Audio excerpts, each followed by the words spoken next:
अमरीकी सदर Donald Trump ने अपना हरमुज़ खुलवाने से मुतालिक बड़ा ऐलान कर दिया। कहा ज़रूरत पड़ने पर अपने हरमुज़ में कमर्शियल जहाज़ों के साथ अमरीकी नेवी जाएगी।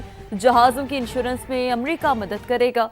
ऑयल टैंकर समेत तमाम बहरी जहाज़ों को ज़मानत और इंश्योरेंस देंगे। ये इक़दाम खलीज में बहरी जहाज़ों की हिफाजत को यकीनी बनाने के लिए है। ईरानी पासदारान इनकलाब के इसराइल पर हमलों की 16वीं लहर जारी है। दर्जनों मिसाइल और ड्रोन्स दाखिल है। तल अवीव, यरूशलेम और हैफा में सायरन बज उठे। मुख्तलिफ मकामात पर धमाके सुने जा रहे हैं। लोग खौफजदा होकर बंकर्स में चले गए हैं। ईरानी पासदारान इनकलाब ने दावा किया है कि उन्होंने इसराइल के इलाके मगरबी गुलेली में इसराइली फ़ौजी अड्डे को निशाना बनाया। बनी बार्क में इसराइली आर्मी के बुनियादी ढांचे पर भी हमला किया गया। आपको इस हवाले से अपडेट करें कि अमेरिका और इसराइल की जो दहशत गर्दाना कार्रवाइयाँ हैं, इस हवाले से भी खबर आप तक पहुँचा रही हैं। अमेरिका और इसराइल की दहशत गर्दी, ईरानी दारुल हुकूमत तेहरान में धमाके, कई इमारतें तबाह हो गईं, हर तरफ धुएं के बादल छा गए।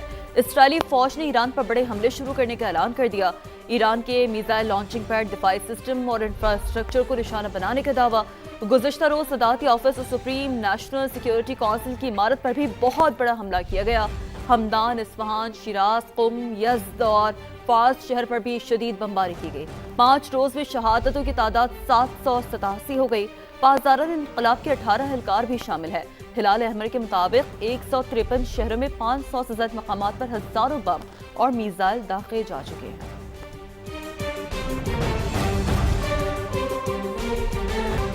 मशरिक़ वस्ता की लपेट में है। ईरान की जानिब से 5वें रोज़ भी खलीजी ममालिक पर हमले। सऊदी अरब में अमरीकी CIA के मरकज़ पर ड्रोन हमला किया गया। रूसी मीडिया के मुताबिक CIA मरकज़ में आग भड़क उठी। दुबई में अमेरिकन कॉन्सुलेट को ड्रोन से निशाना बनाया गया। दुबई मीडिया ऑफिस के मुताबिक हमले में कोई जानी नुकसान नहीं हुआ। कतरी वजारत दिफा के मुताबिक अल अदीद एयरबेस पर बैलिस्टिक मिसाइल से हमला हुआ। हमले के वक्त एयरबेस पर अमरीकी फ़ौजी मौजूद थे। पासदारान इनकलाब ने बहरीन में भी अमरीकी तनसीबात पर हमले किए। बहरीन के फ़ौजी तर्जुमान के मुताबिक ईरान की जानिब आने वाले 74 मिसाइल और 92 ड्रोन्स कामयाबी से रोके। सऊदी वजारत दिफा के मुताबिक मुल्क की हदूद में दाखिल होने वाले 9 ड्रोन्स को तबाह कर दिया गया है। और अभी आपको बताएं कि अहम इत्तलात आ रही हैं कि सऊदी वली अहद शहज़ादा मोहम्मद बिन सलमान के हवाले से भी हम आपको आगाह करेंगे, लेकिन आपको अभी हम बता रहे हैं कि अमेरिका और इसराइल की दहशत गर्दी जारी है। ईरानी दारुल हुकूमत तेहरान में भी धमाके सुने गए हैं। कई तरह की इमारतें तबाह कर दी गई हैं। ईरान के मिसाइल लॉन्चिंग पैड्स, दिफाई सिस्टम और इंफ्रास्ट्रक्चर को निशाना बनाया गया है। सऊदी वली अहद शहजादा मोहम्मद बिन सलमान की ज़ेरे सदारत काबीना का इजलास, कौमी सलामती के दिफा, शहरियों और गैर मुल्कियों के तहफ़्फ़ुज़ को यकीनी बनाने का आज़म दोहराया गया। आपको इस हवाले से बता रहे हैं कि फैसला किया गया कि कौमी सलामती को यकीनी बनाने के लिए और शहरियों के तहफ़्फ़ुज़ के लिए जो इक़दामात उठाने पड़ेंगे उठाएंगे। ऑनलाइन इजलास में खित्ते की सूरत हाल का जायजा लिया गया। सऊदी काबीना ने GCC ममालिक पर ईरानी हमलों को संगीन जुर्म करार दिया।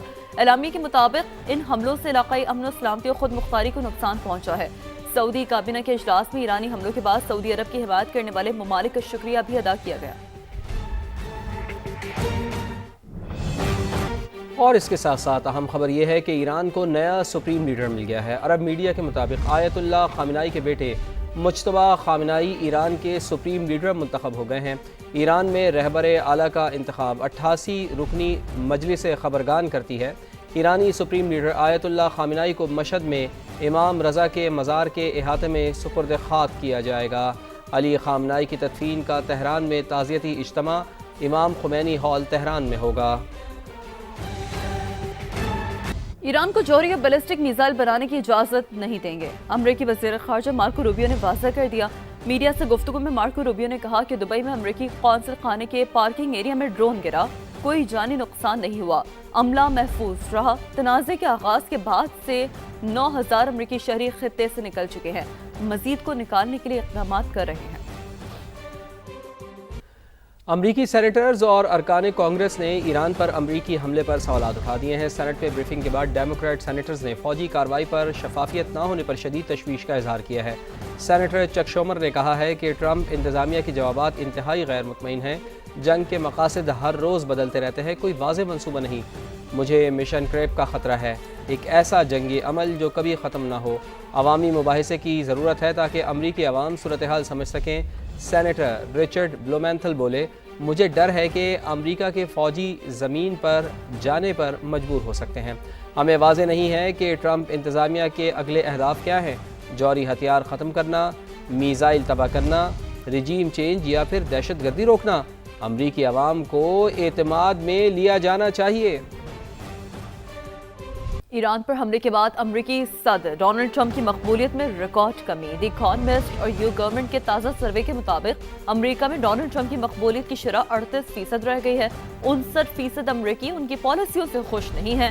یہ شرح اب تک کی سب سے زیادہ ہے۔ سروے 27 فروری سے 2 مارچ کے دوران کیا گیا۔ ماہرین کے مطابق اس ریکارڈ کمی سے ریپبلکن پارٹی کی مڈ ٹرم الیکشن کی حکمت عملی متاثر ہو سکتی ہے۔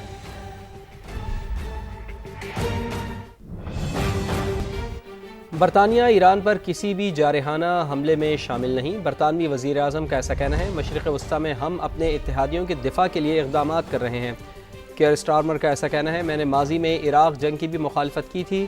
کیئر سٹارمر یہ بھی کہہ رہے ہیں کہ برطانیہ میں اسلامو فوبیا کے خاتمے کے لیے مؤثر اقدامات کیے جائیں۔ ایران کو سعودی سرزمین استعمال نہ ہونے کی یقین دہانی لے کر دی۔ نائب وزیر اعظم اسحاق ڈار کی سینٹ میں سفارتی کوششوں پر بریفنگ۔ بتایا پاکستان سعودی عرب کے ساتھ دفاعی معاہدہ کر چکا، ایران سے کہا کہ اسے مد نظر رکھا جائے۔ سب نے دیکھا سعودی عرب اور عمان کے خلاف کم ری ایکشن ہوا۔ وزیر اعظم میاں شہباز شریف اور ترکی کے صدر کا ٹیلی فونک رابطہ ہوا ہے۔ وزیر اعظم نے مشرق وسطی کے بحران پر گہری تشویش کا اظہار کیا ہے۔